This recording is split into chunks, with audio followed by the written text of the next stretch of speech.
Армысыздар, құрметті қазақстандықтар, құрметті 4 власть инфо көрермендері. Бүгін міне жаңа Қазақстанда әйтеуір мен армандап қана қоймай жан жақта жүріп, түсіріп, көрсетіп, мына біздің құзыретті органдар қазір халық үшін ашық түрде жұмыс жасайды. Қазіргі кезде мына алаяқтық фактісі тым көп дейді. Енді мен өз өмірімді үнемі айтам, елдерге дәлел ретінде көрсетем. Адам өзінің кемшілігін айта бергенде бір абер таппайды, мен сіздерге айтам, ол оңай шаруа емес. Бірақ дегенмен де осы халық алданбай, екі жақты осы бір қылмысты тоқтату мақсатында өте көп жұмыс жасап жатырмыз. Қазіргі кезде полиция қызметкерлері де, басшылары да халық үшін ашық енді. Кез келген уақытта келсең, кез келген ақпаратты ала аласың. Қандай да бір ақпарат берілмесе сізге, қандай да бір заң бұзушылық болса, әлбетте біздің арнамызда оны айтып көрсетуге, заңсыздықты көрсетуге дайынбыз. Бүгінгі күні міне полиция қызметкерлері осы Талдықорған қаласы бойынша әсіресе 190-нан аса жаңа факті, әсіресе осы алаяқтық фактісі бойынша тіркелген қылмыстарға алаңдап отыр. Халық алданбаса екен дейді. Сонымен қатар халық алданбау мақсатында өте көп жұмыс жасап жатыр екен. Енді қандай да бір сұрақтарыңыз болса, біз әлбетте осы сұрақтарға жауап беруге дайынбыз. Полиция қызметкерлері бүгінгі күнге ашық жұмыс жасап жатыр міне. Жаңа Қазақстан, кез келген адам келіп, кез келген ақпаратты алып, шығуға дайын. Мінекей жаңа ғимаратта. Енді бұл жерде бірден мындай сұрақ келеді маған қазір. Көбінесе айтады, ой, бұл қызметкерлер, жаңа полиция қызметкерлері жаман, олар осындай, олар сондай. Менің де тағдырымды бұзған полиция қызметкерлері, бірақ оның ішінде де адамгершілігі барлар да бар, адами тұрғыда жұмыс жасайтындар да бар. Оны мүлдем жоққа шығаруға болмайды енді. Мен түрмені көріп келген адам ретінде сіздерге айтайын, оның ішінде де жақсы адамдар бар, болады да. Сол адамдардың да жұмысын елеп ескеру керек секілді. Ал енді полиция қызметкерлерінің ішіндегі бұрысы кері жұмыс жасайтындар болса, оны да айтуға біз дайынбыз. Бірақ біз әлі күнге шейін мысалы бәрін жаман көріп үйреніп қалғанымызда жақсы жоқ. Жақсы қызмет жоқ, жақсы қызметкер жоқ, жақсы мемлекет жоқ. Бәрі бізде жаман да, кей кезде ойласаң, сонда өзіміз бәрін жаман дей бергенде қандай жақсы мемлекетті бізге біреу береді. Сондықтан өзімізден бастап осы қателікті бірге түзеп, адам өз қателігін мойындаса, оны одан сайын басудың қажеті жоқ. Сен өзіңде отырып едің ғой деп маған жазатындар өте көп. Иә, мен отырдым. Мен өзімнің қылмысымды мойындап, оны түзетуге барынша әрекет жасап, керісінше сол халыққа соны қайтарып беру жолында еңбек етіп, өз қатемді түзеп, құлап бетпенен, екі бетімен құлап қайтан тұрған азаматшалардың бірімін. Ол үшін мен намыстанбаймын. Оны ешқашан жасырған да емеспін. Бірақ мен сіздерге бір нәрсені айтайын. Қателігін мойындап, тәубесіне келіп түсінген адамды Аллах тағала да кешірген. Сіздер оны айта бергеннен ешқандай абер таппайсыздар. Мен оны бетіме басып, оны мен сыртымнан жазып, комментарийға миллиондап жазсаңыздар да ештеңе өзгермейді. Мен өз қателігімді мойындап, ол үшін жан-жақты жұмыс жасап, сол қателігімді түзету мақсатында ары қарай да жұмыс жасай беремін. Сондықтан сіздер де қателескен шақтарыңыз болса тоқтап, осы жерден қателіктеріңізді түзетіп, осы жолда дұрыс жұмыс жасап, бәрін жақсы жағынан көруге тырысайық. Осы сіздерге айтарымыз. Біздің арнамыз сіздер үшін әр кезде ашық. Құрметті Марат Әлімқұлұлы, қазір кезде енді мен өзім жеке басымнан өткендіктен қазір полиция қызметкерлерінің жұмысы мына жаңа Қазақстанда жаңаша жүріп жатқан жайы бар. Осы қала тұрғындарымен үнемі байланыста болып, осы қылмыстарды тоқтату барысында осындай кездесулер жиі өткізіле ме халықпен? Біз енді халықпен жиі кездесулер өткізіп отырмыз. Осындай әлеуметтік жаңа парақшаларға арқылы жеткізіп отырмыз. Онымен қатар бізде мысалы әр учаскелік инспекторлардың өздерінің жаңағы әлеуметтік парақшалары бар. Сол арқылы жеткізіп отырмыз. Енді үнемі күнделікті біз осы жұмысты халыққа жеткізіп отырмыз. Оған енді қарамастан біздің енді осы қала тұрғындары осындай алаяқтықтарға ұрынып жатыр. Жаңа мен енді бірсыпыра жаңағы қандай шара қолданып жатқанымызды айтып кеттім. Бұл енді бұндай алаяқтықтарға ары қарай біз жол беруге болмайды. Өйткені жаңа айтып кеттім ғой, осы былтырдан бері, былтырғы статистикаға қарағанда биыл осы алаяқтық қылмыстар бізде қала бойынша күрт өсуде.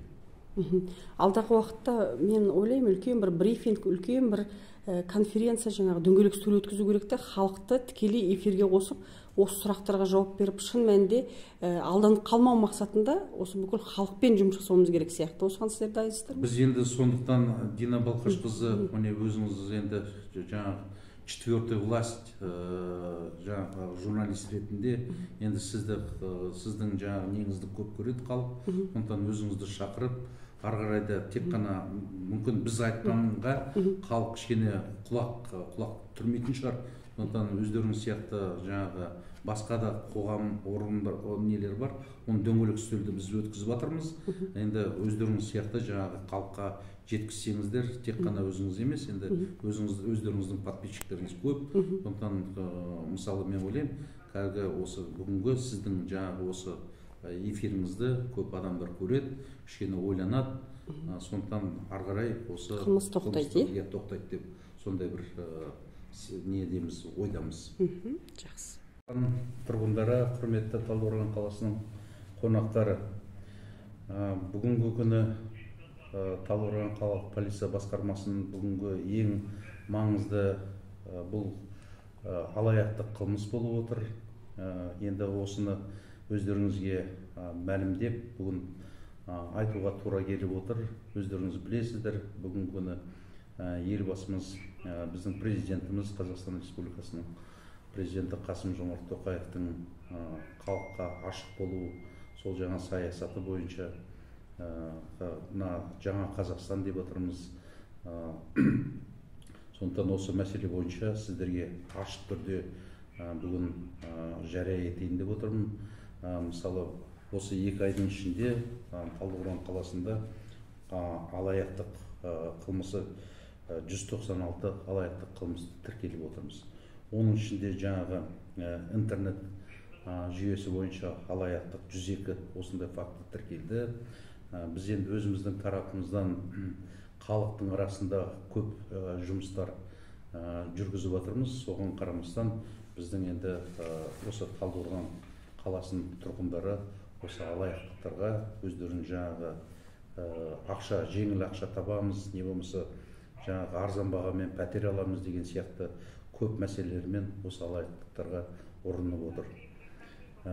Сондықтан қала тұрғындары соңғы жылдары алаяқтық қылмыстардың саны көбейді. Жаңа мен айттым, халықты алдау әртүрлі жолдармен тәсілдерді де пайдаланып отыр. Бүгінгі күні алаяқтың бір түріне тоқтап өту қажеттілігі туындап отыр.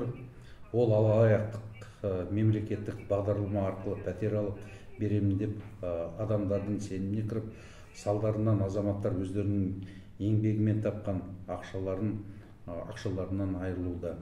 Өткен жылы осындай 33 дерек тіркелді. Олар бойынша 6 тұлға күдікті ретінде танылып, 33 жәбірленушіге жалпы 70 миллионнан астам көлемде залал келтіріп отыр. Ал осы жылдың 2 айында 34 дерек тіркелді. Олар бойынша 4 тұлға күдікті ретінде танылып, 34 жәбірленушіге жалпы 61 миллионнан астам мөлшерінде залал келтірілді. Мысалы, өткен жылы 3 адамнан тұратын топ 20 жылдан бастап баспана әперемін деп 11 азаматты алдап, олардың 62 миллион теңге ақшаларын иемденіп алған. Бұл жерде алданған азаматтардың пәтерінің кілтін аламыз деп жылдап күтіп жүрген, соның салдарынан көздері жеткеннен кейін ғана полицияға жаңа арызданып отыр. Қазіргі күні бұл қылмыстық істер аяқталып, жәбірленушілер мен күдіктілерге танысу ұсынылды. Осы 3 адамның біреуі тергеу изоляторында қамауда, ал екеуі үй қамағында. Ал ағымдағы жылы бір азаматша төмен бағамен заңдастырып пәтер алып беремін деп 16 азаматты алдап, жалпы 36 миллион 928 теңге ақшаларын иемденіп алған. Қазіргі таңда қылмыстық өндірісте барлық тергеу әрекеттері аяқталғаннан кейін түпкілікті процессуалды заңды шешім қабылдаймыз. Қазіргі таңда күдікті азаматшы тергеу изоляторында қамауда.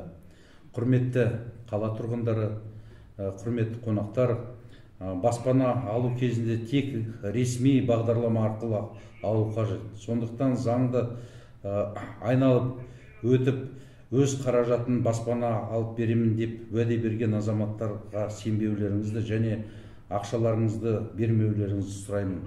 Тек ірімшік, тек қақпанда ғана болатын ұмытпаңыздар. Термен жинаған қаражаттарыңыз күмән тудыратын азаматтарға ауызша келісімшарт жасап, алаяқтықтардың қолдарына бермеңіздер. Өздеріңіздің қаражаттарыңызға бекім болып, алаяқтықтарды айнала амалдарына сенбеңіздер. Әкімдік немесе басқа да мемлекеттік мекемелердің қызметкеріміз деп өздерін таныстырған азаматтардың қызметтік және жеке куәліктерін міндетті түрде тексеріңіздер.